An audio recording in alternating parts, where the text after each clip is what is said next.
All right, welcome to the Business Growth Masterclass, where business growth is made simple. Listen as we discuss best practices to streamline your operations, increase your profits, and ultimately create healthier and more stable and more valuable companies. Hear from experts on how they grew their businesses. Learn from their wins, their losses, and everything in between. Here we go.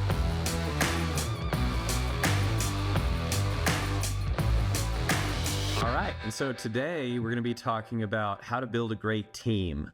So everybody who's been in business for long enough and had to grow their organization a little bit knows that that's not an easy thing to do. Building a team it's a blend of things, right? It's hiring the right people and building the right culture and just continuously improving on those dynamics, and positions and responsibilities change over time. So that's what we want to talk about. How do you do that? How do you build a great team? So I'm here with Albert. You want to introduce yourself, Albert? Albert Gillispie. I am the co-host here on the Business Growth Masterclass. Also a partner with Kellen in Stag Business Coaching. And yeah, let's roll into it a little bit. You know, that building a team is one of your, hidden talents that I've always admired. That, a lot of the relational aspects of that, I feel like you are so gifted in that. And so I guess to get into that, you've done this several times, but let's just jump into it. Yeah. How do you build a team from scratch? Well, from scratch that's quite a thing to think about, but that's where most business owners start, right? At first, you're probably a solopreneur. You're just doing it by yourself. And I think one of the questions is, what kind of person do I want to be my first hire, and kind of what order do you go in? And I think just in terms of the categories we like to think in, you want your early hires to be generalists. You want them to be the kind of people who can wear lots of hats and just kind of do whatever. So you're not necessarily needing to fall in love with a specific skill set or degree. What you're looking for is a type of person, and really an action-oriented, fast learner, ideally. Somebody, and also somebody who knows how to follow your lead with enthusiasm. Because if you're getting constant pushback with that first hire, there's a good chance you're probably gonna get stuck. If that person is overly perfectionistic or just unable to keep moving, you're probably gonna get stuck.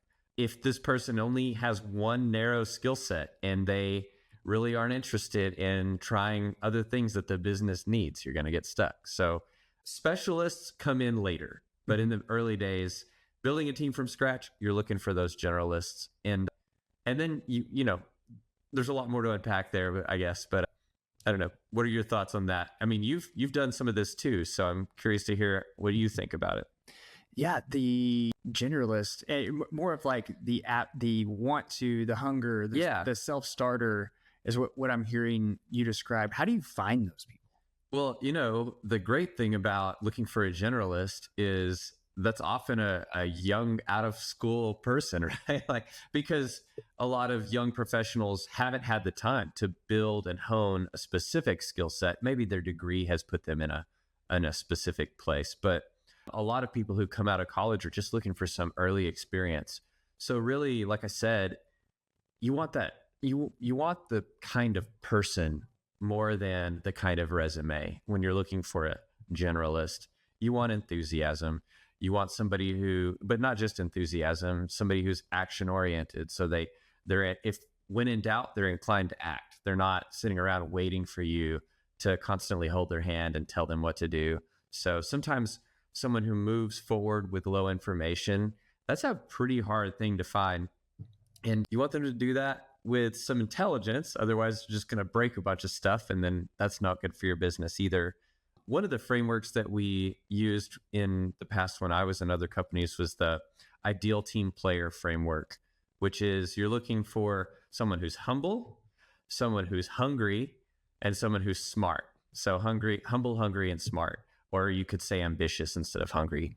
But humility, if somebody has humility, then they can take input, they can take constructive criticism, they want to do a good job and to do a good job for their employer. So the humility is obviously key. hungry, they're ambitious, they're gonna work hard, they're gonna put in the hours. And with a small business owner, if you're bringing on your first hire or first few hires, you need people who are hungry and they're not afraid to put in the work that it takes to make a business succeed. And then obviously smart, it kind of speaks for itself. But it's funny, you would think a degree would be insurance against, making sure somebody's smart. I think there's a lot of degrees out there that are a little bit empty. And, some of the mistakes that we made with some hires in the past were they looked great on paper for a role. And not to say they weren't smart in other ways, but maybe they weren't the kind of smart we needed for that particular role. So you really need to think about all those three components is the way I think a simple way to boil it down when you're trying to build a team from scratch. Okay. Help draw me a roadmap here. Yeah. At what stages do you need what? So initially in a startup stage, is it the first couple of years? Is it a certain revenue target? At what point do you need generalists? And then at what point do you start to hire specialists? And what are the first couple of specialists that businesses need? Yeah, I think it depends on what business you're running, what kind of business you're in. But I think one that's across the board, an early hire is somebody who's more in the administrative side of things, because that tends to bump business owners down pretty fast. So an administrative assistant, that might even be a VA, like a virtual assistant, somebody who isn't even on site. But if the price is right and you feel confident that somebody can do the job well, then that might be a good way to go. Early in your business, though, sales are everything. And if you don't have sales, you don't have a business. So I think a salesperson or sales and marketing skill set, somebody who can do both of those. Again, we're looking for generalists here, not specialists. That's really key in those early days. So someone who can do administrative work. If you, as the business owner, are really skilled in the sales and marketing side of things, maybe you do the administrative assistant first and you focus on the relationship building with your customers and the marketing and that sort of stuff. If that's not what you're great at, but you really love ops and you really love the administrative side of things, and you've kind of got some of those nerd genes that we have too, that's fine. But make sure you've got somebody who's able to really get out there and get some sales and do the marketing that your business needs to generate leads. So that's where I guess my initial thoughts would go with it. That reminds me of the book, Buy Back Your Time. That's one of the first hire he describes as a administrative assistant or executive assistant. And the number one job they need to handle is take complete 100% ownership of your calendar and your email, your inbox. And, the leader or business owner needs to be spending their time on things that generate revenue, that grow the business rather than those administrative things. I mean, I love that, because there's so much time you can waste in your inbox. So important and urgent in the moment, but it's not creating revenue. Yeah. And it ends up being full of distractions too, because how many of us have thought, I'm just going to quickly get through my email for the morning, and then, wound up in who knows what kind of rabbit hole, because you get these emails that have some interesting stuff in them, and, start chasing things. And if you're not focused going into your day, there's so much that can just get left undone. And I think you're right. Having somebody who can help you kind of weed through all of that and make sure that your time is spent on the things that are most valuable. So yeah, your calendar and your inbox, that's awesome. I think that's a great piece of advice for anybody who's out there listening. Okay, next question. What are some common mistakes that people make when hiring? I think I mentioned one of them a minute ago, falling in love with a resume instead of the person who's sitting in front of you. I think that can be a mistake that people make. I think if you rush a process and just hire the first person you interview, interviews are tough. It's a balance of getting to know somebody enough that you feel confident that what they bring to the table is what you're looking for. And usually in the past, I used to just do single round interviews when I first started hiring. And we went to 2 and 3 rounds whenever I was with the previous company I was with, depending on the hire. I would always like to have someone else in the room with me and to do the interview, at least one other person. And then after the interviewee is gone, just have a little bit of a debrief and say, like, what stood out to you from their answers, and just give feedback, because you'd be amazed what you can get from just having someone else in the room, especially if you have a team, more than just yourself. Having that extra set of eyes to say, oh, well, I don't think they're going to be good at, this thing that we need them to do, or I noticed this comment that was made that, might not be what we're looking for. Let me think what else, some other, I don't know. Is anything coming to your mind? Have there ever been any hires that you guys have made? Well, for mistakes. For one, hiring well is any of the properties we own or assets that we owned. Once we get the right team in place, everything falls into place. Yes, that's it. And the business runs like it should. Right. I kind of jumped into this a little too quick. I mentioned how much I've admired your ability to build teams. Give us a little bit of your background building teams, because you've done it over and over. And so tell me a little bit about that. Okay. Well, thanks. Yeah. So our early career biomedical company, the first time that I was able to work with a team, there was an existing team that I ended up managing, but there was an embedded culture that was sort of an us against them mindset. So there was a management team, and there had been kind of a revolving door of managers that had been over this one area of production, and it was in a clean room. So that was even harder to manage, because in the past, and when I inherited the position, the manager was outside of the clean room and the staff were inside. So one of the things that I think is really important, and that I had a good mentor that helped me to realize I needed to do, was go to the, in the Kaizen or lean world, we say go to the Gemba. It's a Japanese word. Go to the place where the work gets done. So spending time in the room doing production with the team and the guys that worked back there, and learning from them, hearing the conversations, being in there long enough where your people aren't filtering themselves anymore, and you get to know people on a deeper level and build real relationships that way. So that was really helpful, because later on, once you have that rapport built and somebody knows that you care about getting the job done and also about them as your employee, when the hard conversations need to happen, you can have it in a way that sounds reasonable and earnest.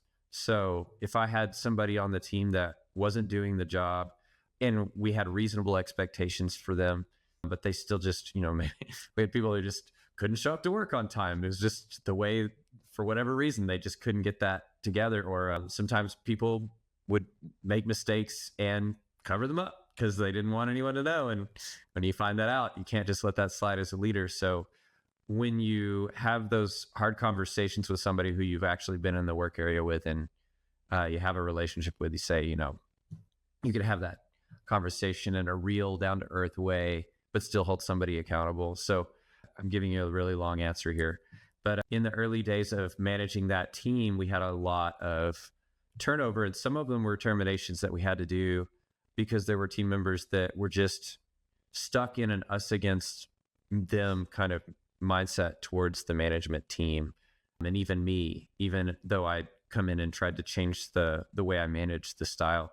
But once we had a team in place that saw the importance of doing the job right and viewed management and me as an advocate and someone who wanted to help them make sure they could do the job right and would give them the tools that they needed, or hear their feedback and take it up to the other levels above mine, then there was a synergy there. And, we were more than the sum of our parts, and our department thrived, and the people who worked in that area loved it. And I loved working with them. So that was my first instance, getting that experience, and then moved on from that company and joined a small fledgling biotech company. And I was like number 4 on the team. And we ended up being about 30 people when I left. So that was a fun ride. And really, when I'm talking about going from generalists to specialists, that was something that I got to see firsthand in that experience, and those people in the early days of the company who were such great hires at that stage may not have been the perfect hires for once we were, close to a 30-person team. But, your businesses kind of move through cycles and move through stages, and you really need to think about what stage your business is in and what that translates to in terms of the talent that you want. But I can't say enough about building rapport with your people, being there in the place where the work gets done, and then also having hard conversations when needed. Because if you don't do that, then everything will start to kind of deteriorate when people see that you're not serious in your leadership role, Yeah. So you built teams at multiple different companies. The two most recent, you completely changed the culture and output of 10 to 15 in a production line of a over $100 million company. And then most recent was at a startup where you basically built the team from scratch and, more than 10x'd the value of that business by creating a team who can, create, produce, and lead the various different tranches of a business. Yeah. And I mean, when you say 10x the business, that was the team, it was that group of people who did that. And it was amazing to watch how a team can do so much if you've got the right people. So yeah, it's been fun, and it's fun to help business owners try to do that now. So, and we've touched on some of these. This one's interesting because it's just hard. How do you handle conflict with the team? Like how do you deal with someone who's hiding things or isn't doing what they should be doing? How do you do that well? Oh man, that's the part no one wants to do. That's the people part. Yeah, being friends with people, but then when you got to hold them accountable and deal with conflict, that's the part. Yeah, I mean that's so I just think of stories whenever you ask me that question, because it's you can talk in generalities, but there was one manager that I had in an area who had been in that area. This was in the first company where I was a leader. So this was a manager, like a mid-level manager guy under me that had been there before I started leading this team. Great guy, really liked him and just as a person. But one thing I kept noticing was there was not buy-in whenever we would talk about new ideas. There was always this, since this manager would say yes, and he would say the right things, but I could just get a sense from talking to him that he really wasn't bought in. And I just knew, because of those times that I had spent in the area where the work got done, that the moment I left the area, there was kind of this sense of like, okay, we'll do it the way we want to do it. And the work will still get done. It's kind of the mindset. So I really struggled with that in the beginning as a new manager and knowing what to do, and had a lot of inner doubt about, I thought there was a better way, but the fact that I kept getting pushback, did that mean that I was wrong? So I spent a lot of time trying to understand the perspective of the staff, and in particular, this foreman is what his title was, to just make sure I wasn't missing something. Honestly, I probably spent too much time trying to make sure. And if I had it to do over again, I don't think I would have been as patient now. But there came a point in time where hard conversations had to take place. And I think the approach that I've taken in the past has always been to be as thorough as possible. We would do a write-up, but I would always make that write-up into a conversation.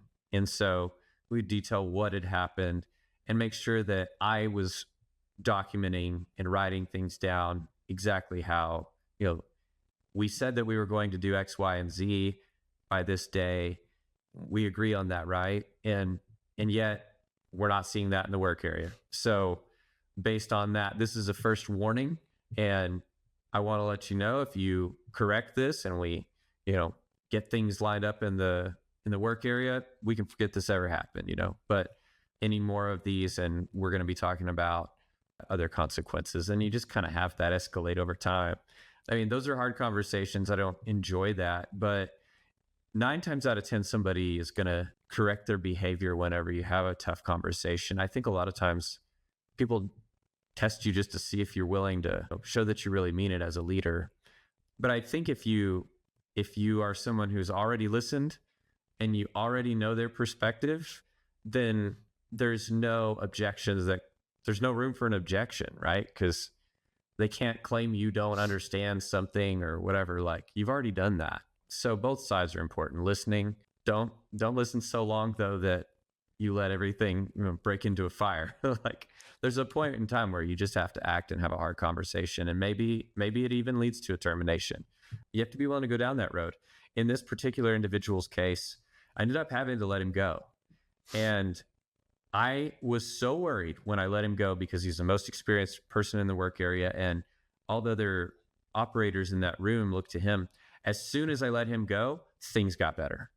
So it was confirmation to me that I took forward for the rest of my career was, or at least to this point, is like, when you've got somebody who's a bad influence and a cancer, you really have to do something about it, or it's just going to eat you up from the inside. That's great. Okay. So summarizing what you said is, you have to get in there and you have to know the people. They have to be, feel seen, heard, and understood.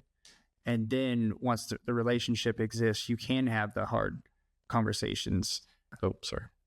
And you need to have the hard conversations as soon as possible, given that relationship is established, and then be willing to, see it through, the good, the bad, and the ugly, and make the hard decisions. So that's there's so many stories of that happening over and over and over that I'm thinking about as you tell those stories. Yeah. All right. We had one, I'll tell one. We had a person caught lying about what their time was. They had a time card that they were punching when they weren't actually showing up to work, and they were doing it on the weekend. So their manager typically wasn't coming in during those hours on the weekend. Anyway, I don't have to get into the weeds of how we figured it out, but we did. And so I had this person in, and this is, in my mind, that's immediate termination. Like, this isn't like you get 3 strikes and you're out kind of thing. Like, it happens, but it's pretty malicious on that. So yeah. So the manager and I guess it was Monday morning or however soon after we found out what was going on, had this person in the room and gave them an opportunity to say what was really going on. And they were gaslighting us, just acting like we were making this up. And, those are some of the most frustrating times whenever, as a business leader or owner, people are acting like you're being the unfair one, or you're handling yourself wrong. And we had camera footage of this. So there was no doubt. But it's just kind of funny how you have to have those hard times every once in a while. And again, no regrets whenever you have to do that. It's for the best. It's for your team. It's not just for you. And I think you earn respect with the people who remain in the organization. You have to think about that too. Like, once you deal with the problem, it sends a message to the rest of your team that you take the work seriously, that you have a standard that you're going to uphold. And a lot of times you'll be surprised how many people who you thought, maybe were friends with that person or didn't want to see them go, they understand that it was the right thing to do. So, all right. As a millennial, I hear that, I hear this about us all the time, that they constantly need feedback. They constantly need to be told how they're doing. How do you handle feedback as a leader? How often do people need it? In what form do they need it? How do you handle that? Well, I think we at Stag Business Coaching have a really good framework that we show business owners of having weekly meetings and check-ins. Depending on the size of your organization, those can be more or less frequent. So when you're a small team, I think you need to be checking in daily, at least a few times a week, or one or the other. And I would lean more towards the daily. We used to have what we called huddles, and it was just first of the day, 10 minutes, 15 minutes of just running through the big things that we're chasing after right now and everybody's assignments, and is everybody clear on what they need to be doing? Does anybody need help or any obstacles to get out of the way? All right, ready, break. And that was always a great way to start the day. As a leadership team, once you get past that like intimate couple of people, not quite solopreneur, but just a few people running the business, then you need to have weekly leadership meetings just to make sure that everybody's on the same page and rowing in the same direction. One of the things that we like is the entrepreneurial operating system kind of framework of, having those quarterly meetings as well, where you're looking at the big picture and you're seeing how well you've done in pursuing your quarterly goals, and breaking that down into bite-sized pieces that you're even down to like the level of each day or each week, where what you need to be doing that's going to be making an impact on the bottom line and the big picture goals. So I know I just ran through a lot there, but I mean, it depends on the size of the organization, but you also don't want to have meeting fatigue. So they need to be well run. They don't need to get bogged down into jokes and conversation. I like a business meeting that's very succinct and it sets a tone for the day. If your meeting feels like it's all over the place and anything goes, then that's probably the rest of the workday too. So yeah, I do appreciate that about the curriculum that we teach, that there's a handful of very prescriptive meetings that you have each week, whether it's, with your leadership team or with the all staff meeting. And then, the department stand-up meetings, that is more of that daily check-in that you're talking about. Yeah. And all of that, it really flows down from what is the vision of the company? Where are we looking to be, 1 to 10 years down the road? And then what does that look like over the next quarter? And because of that, what are we going to do this week? Absolutely. And you have very prescriptive meetings that provide that opportunity for feedback of, hey, this is what we're trying to get done. This is what we said we're going to do Last week. Did we do it? If not, what happened? And that prescriptive meeting time really helps people, be seen, heard, understood. And we've used that in our business for years and years, and that just works. Yeah, it works. It works. People, you get to the heart of your biggest problems, and you get a lot more done, bigger picture for the business. Being that intentional. Absolutely, and that has to start with the leadership, right? It's not, if you're somebody who reports, you report to someone, you can't force them to. I mean, you can try to advocate for that kind of a system and thinking, and you probably should if it's not happening. But you can, as a leader, just make whatever you're responsible for, whatever team you have reporting to you, just try to make that shine and use these kinds of principles there. And if you're a business owner, make sure you're doing it with the whole business so everybody knows kind of what's hitting the bottom line and what's going to really make a difference, because people stay busy, but you don't want just busyness. You want productivity towards the goal. Let's talk about technology and tools. Yeah. Do you have, I guess first, what is the role of technology given the various stages of building a team? If it's a small business versus, a medium or well-established business. So, what's the role of that? And then do you have any specific tools that, if you had to tell a small business owner today, hey, you need to check out this tool, what would that be? Yeah. Okay. So I think you definitely need to have a good CRM. I mean, I think nowadays everybody knows that if you're going to have sales and marketing going on and effectively in your business, you need to have those tools. As far as specific tools that are, you need a project management, either software or platform or some way that you're keeping everyone's tasks organized and aligned. There's a lot of, platforms out there that could be used for that. We use Asana. I've used Monday.com and I really like it. So those are both good tools.